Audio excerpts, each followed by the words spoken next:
ನಮಸ್ಕಾರ, ನೀವು ನೋಡ್ತಾ ಇದ್ದೀರಾ ಏನ್ ಸಮಾಚಾರ. ನಾನು ಸಬಾ ಹಕೀಂ. ಪ್ರಮುಖ ಸುದ್ದಿಗಳನ್ನ ನೋಡೋಣ. ಮೊದಲಿಗೆ ಹೆಡ್ಲೈನ್ಸ್.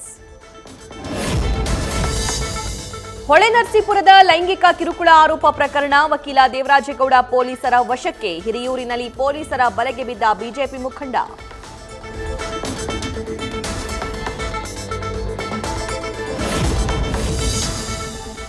ಚಿತ್ರದುರ್ಗದ ಹಿರಿಯೂರಿನಿಂದ ದೇವರಾಜೇಗೌಡ ಶಿಫ್ಟ್. ಹೊಳೆನರಸೀಪುರ ಠಾಣೆಗೆ ಕರೆತಂದ ಪೊಲೀಸರು. ಪ್ರಕರಣದ ಸಂಬಂಧ ಬಿಜೆಪಿ ಮುಖಂಡನಿಗೆ ವಿಚಾರಣೆ ಸಾಧ್ಯತೆ.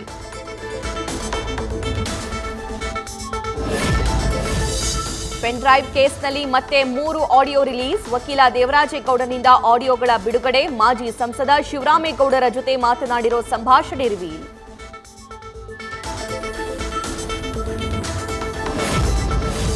ಆಡಿಯೋ ಆರೋಪವನ್ನ ತಳ್ಳಿ ಹಾಕಿದ ಶಿವರಾಮೇಗೌಡ, ದೇವರಾಜೇಗೌಡ ಆಡಿಯೋಗೂ ನನಗೂ ಸಂಬಂಧವೇ ಇಲ್ಲ ಎಂದ ಮಾಜಿ ಸಂಸದ. ನಾನು ಅವನ ಬಳಿ ಮಾತಾಡಿಲ್ಲ, ಅವನೊಬ್ಬ ರೆಕಾರ್ಡ್ ಮಾಸ್ಟರ್ ಎಂದ ಕೈನಾಯಕ.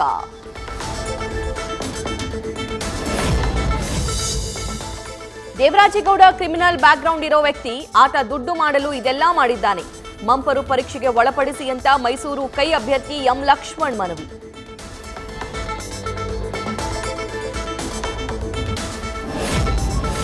ಕಿಡ್ನಾಪ್ ಕೇಸ್ನಲ್ಲಿ ಜೈಲಲ್ಲಿ ಬಂಧಿಯಾಗಿರೋ ರೇವಣ್ಣ, ಜಾಮೀನು ಸಿಗದೆ ಚಿಂತೆಗೆ ಜಾರಿರೋ ಮಾಜಿ ಸಚಿವ. ಮೇ 13ರಂದು ಬೇಲ್ ಸಿಗೋ ನಿರೀಕ್ಷೆಯಲ್ಲಿ ಜೆಡಿಎಸ್ ನಾಯಕ.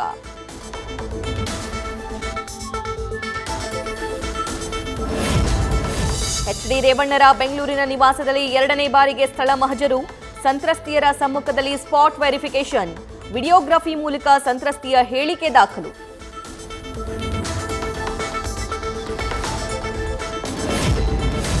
ರಾಜ್ಯದಲ್ಲಿ ಲೋಕಸಭಾ ಚುನಾವಣೆ ಮುಕ್ತಾಯ. ಅಭ್ಯರ್ಥಿಗಳ ಸಭೆ ಕರೆದ ಬಿಜೆಪಿ. ಕೇಸರಿ ರಾಜ್ಯಾಧ್ಯಕ್ಷ ಬಿವೈ ವಿಜೇಂದ್ರ ನೇತೃತ್ವದಲ್ಲಿ ನಡೆಯಲಿದೆ ಮೀಟಿಂಗ್. ಮೊದಲ ಹಂತದ 14 ಕ್ಷೇತ್ರಗಳ ಪೈಕಿ ಸೋಲು ಗೆಲುವಿನ ಬಗ್ಗೆ ಚರ್ಚೆ. ಇವತ್ತಿನ ಬಿಜೆಪಿ ಸಭೆಯಲ್ಲಿ ಮೈತ್ರಿ ಬಗ್ಗೆಯೂ ಚರ್ಚೆ. ಜೆಡಿಎಸ್ ಜೊತೆ ದೋಸ್ತಿ ಮುಂದುವರಿಸಬೇಕಾ ಬೇಡವಾ ಎಂಬುದರ ಬಗ್ಗೆ ಅಭಿಪ್ರಾಯ ಸಂಗ್ರಹ. ಪರಿಷತ್ ಸ್ಪರ್ಧೆಯಲ್ಲಿ ಮೈತ್ರಿ ಬಗ್ಗೆಯೂ ನಡೆಯಲಿದೆ ಮಾತುಕತೆ.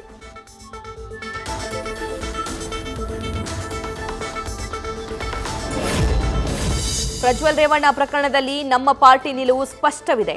ಪ್ರಕರಣದಲ್ಲಿ ಭಾಗಿಯಾದವರಿಗೆ ಕಠಿಣ ಶಿಕ್ಷೆ ಆಗಬೇಕಿದೆ. ಹುಬ್ಬಳ್ಳಿಯಲ್ಲಿ ಕೇಂದ್ರ ಸಚಿವ ಪ್ರಹ್ಲಾದ್ ಜೋಶಿ ಹೇಳಿಕೆ.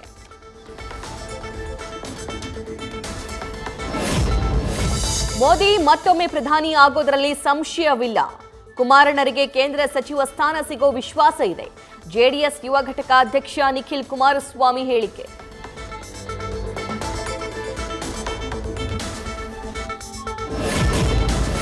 ಕೊಡಗಲ್ಲಿ ವಿದ್ಯಾರ್ಥಿನಿಯ ಹತ್ಯೆ ಮಾಡಿದ್ದ ಆರೋಪಿ ಆತ್ಮಹತ್ಯೆ ವದಂತಿ. ಆರೋಪಿ ಪ್ರಕಾಶ್ ಸತ್ತಿದ್ದಾನೆ ಅನ್ನೋದು ಸುಳ್ಳು ಎಂದ ಎಸ್ಪಿ. ಹಂತಕನ ಬಂಧನಕ್ಕೆ ಬಲೆ ಬೀಸಿದ ಪೊಲೀಸರು.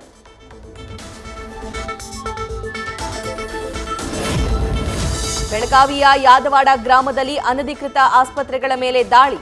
ನಕಲಿ ವೈದ್ಯರ ಹಾವಳಿ ಕುರಿತು ದೂರುಗಳು ಬಂದ ಹಿನ್ನೆಲೆ ರೇಡ್. ಆರೋಗ್ಯ ಇಲಾಖೆ ಅಧಿಕಾರಿಗಳಿಂದ 4 ಹಾಸ್ಪಿಟಲ್ಗಳ ಸೀಲ್.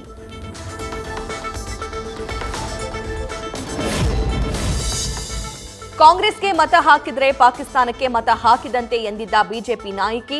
ನವನೀತ್ ರಾಣಾ ವಿರುದ್ಧ ಎಫ್ಐಆರ್. ನೀತಿ ಸಂಹಿತೆ ಉಲ್ಲಂಘನೆ ಆರೋಪದ ಅಡಿ ಕೇಸ್.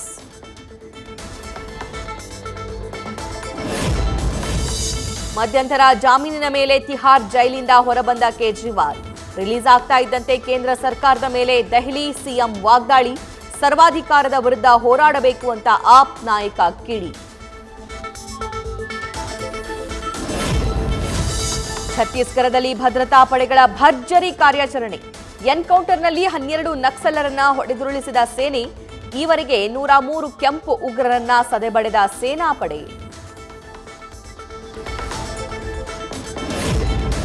ಕತಾರ್ನ ದೋಹಾದಲ್ಲಿ ನಡೀತಾ ಇರುವ ಡೈಮಂಡ್ ಲೀಗ್ನಲ್ಲಿ ಭಾರತಕ್ಕೆ ಬೆಳ್ಳಿಯ ಗರಿ. ಸಿಲ್ವರ್ ಪದಕಕ್ಕೆ ಮುತ್ತಿಟ್ಟ ಜಾವ್ಲಿನ್ ಪಟು ನೀರಜ್ ಚೋಪ್ರಾ. ಕೇವಲ 2 ಸೆಂಟಿಮೀಟರ್ ಅಂತರದಲ್ಲಿ ಕೈ ತಪ್ಪಿದ ಚಿನ್ನದ ಪದಕ.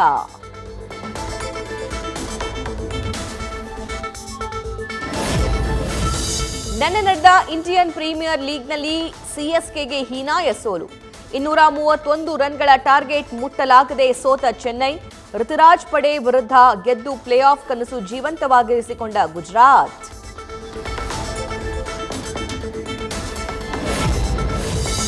ಐಪಿಎಲ್ನ ಇವತ್ತಿನ ಪಂದ್ಯದಲ್ಲಿ ಕೋಲ್ಕತ್ತಾ ಮುಂಬೈ ಮುಖಾಮುಖಿ.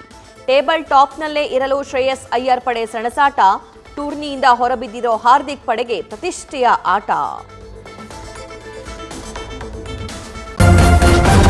ನ್ಯೂಸ್ ಫಸ್ಟ್ ನಿರ್ಭೀತಿಯಿಂದ ನಿಮ್ಮ ಪರವಾಗಿ.